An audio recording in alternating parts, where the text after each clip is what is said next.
5G सेवाएं अब ज्यादा दिन दूर नहीं है, क्योंकि इस विभाग के मंत्री ने कर दिया है बड़ा ऐलान। 5G सर्विस की शुरुआत को लेकर बीते कई समय से चर्चाएं गर्म हैं। अब केंद्रीय मंत्री अश्विनी वैष्णव ने देश को 5G सेवाओं की लॉन्चिंग को लेकर बड़ी जानकारी दे दी है। उन्होंने सेवाओं की शुरुआत के समय का ऐलान कर दिया है। कब होगी 5G सेवाओं की शुरुआत और क्या है सरकार का प्लान, आपको इस वीडियो में हम बताने जा रहे हैं। अश्विनी वैष्णव ने कहा है कि देश में 5G सेवाओं को तेजी से शुरू करने की योजना बनाई जा रही है। साथ ही दूरसंचार कंपनियां इस संबंध में काम कर रहे हैं और तकनीकी इंस्टॉलेशंस किए जा रहे हैं। केंद्रीय मंत्री ने 5G सेवा शुरू होने को लेकर क्या कुछ जानकारी दी है, ये सुन लीजिए। तो इस तरह से सीरीज ऑफ रिफॉर्म्स जो कर रहे हैं, उसमें स्पेक्ट्रम की प्रॉब्लम सॉल्व हुई, ROW की प्रॉब्लम सॉल्व हुई, जितने स्टेट गवर्नमेंट्स को साथ में लेना था वो साथ आए और अब तेजी से रोल आउट करने की तैयारी चल रही है। सारे के सारे टेलीकॉम सर्विस प्रोवाइडर्स अपना इक्विपमेंट लगाना, इक्विपमेंट को प्रॉपर्ली ट्यून अप करना, जगह जगह नए जो भी इंस्टॉलेशंस करने में लगे हुए हैं और hopefully by October 5G we should be launching and उसके बाद में बहुत रैपिड स्केल अप करेंगे, बहुत ही रैपिड स्केल अप करेंगे, तेजी से स्केल अप करेंगे। केवल शहरों में ही नहीं बल्कि कस्बों में, गांवों में, दूर दराज क्षेत्रों में भी जल्दी से जल्दी 5G लाने का टारगेट प्रधानमंत्री जी ने दिया है डिपार्टमेंट को और बहुत ही तेजी से इस पे हम लोग आगे रोल आउट। मंत्री के मुताबिक देश में अक्टूबर के अंत तक 5G सेवाएं शुरू हो जाएंगी, जिसके बाद शहरों और कस्बों में इसका विस्तार होने लगेगा। इसके अलावा अश्विनी वैष्णव ने बताया है कि उन्हें उम्मीद है कि अगले 2-3 सालों में 5G देश के हर हिस्से में पहुंच जाएगा।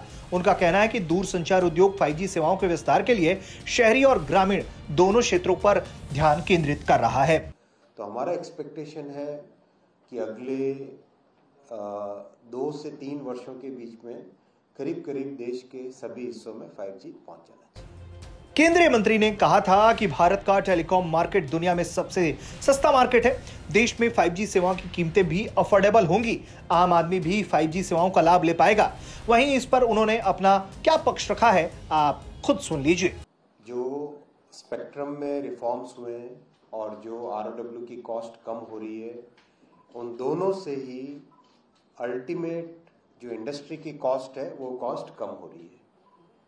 हमने इंडस्ट्री से क्लियरली रिक्वेस्ट किया है कि आप 5G के प्राइसेस एकदम रीजनेबल रखें और जितना हमको अब तक इंडस्ट्री से जानकारी मिली है, हम लोग इसमें इंटरफेयर नहीं करते, बहुत हमने क्लियर स्टैंड लिया हुआ है, लेकिन हमें जो जानकारी मिली है कि जिस तरह से दुनिया में आज भी telecom services one of the most affordable telecom services ITU की रैंकिंग के हिसाब से भारत का नाम आता है, उसमें वही ट्रेंड 5G में भी मेंटेन होगा। अभी तक 5G प्लान्स की कीमत का ऐलान किसी भी टेलीकॉम कंपनी ने नहीं किया है, लेकिन कहा जा रहा है कि 5G के प्लान्स 4G की तरह आपको कंफ्यूज नहीं करेंगे। हालांकि इसमें अंतर जरूर होगा। कुछ लोगों का मानना है कि 5G प्लान की शुरुआत मौजूदा 4G प्लान की तुलना में 10 से 12% महंगे हो सकते हैं, लेकिन एयरटेल के CTO रणदीप शेखौन ने 5G स्पेक्ट्रम नीलामी से पहले कहा था कि अगर आप ग्लोबल मार्केट को देखेंगे तो 4G और 5G के मार्केट में ज्यादा अंतर नहीं है, तो भारत में भी 5G प्लान्स ऐसे ही आ सकते हैं। वहीं 5G को लेकर पहले सवाल ये उठे थे कि इलेक्ट्रोमैग्नेटिक रेडिएशन से होने वाले नुकसान का क्या होगा, जिस पर साफ तौर पर मंत्री ने कहा है कि हमारे यहाँ रेडिएशन का लेवल अमेरिका और यूरोप से भी 10 गुना कम होगा, जिससे यहाँ रेडिएशन का खतरा नहीं रहेगा। ऐसे में बेसब्री से इंतजार कर रहे लोगों को इस सुविधा के लिए अब कुछ ही समय का इंतजार करना होगा। उसके बाद आपके भी फोन में 5G की सेवाएं दस्तक देंगी। ब्यूरो रिपोर्ट, भारत तक।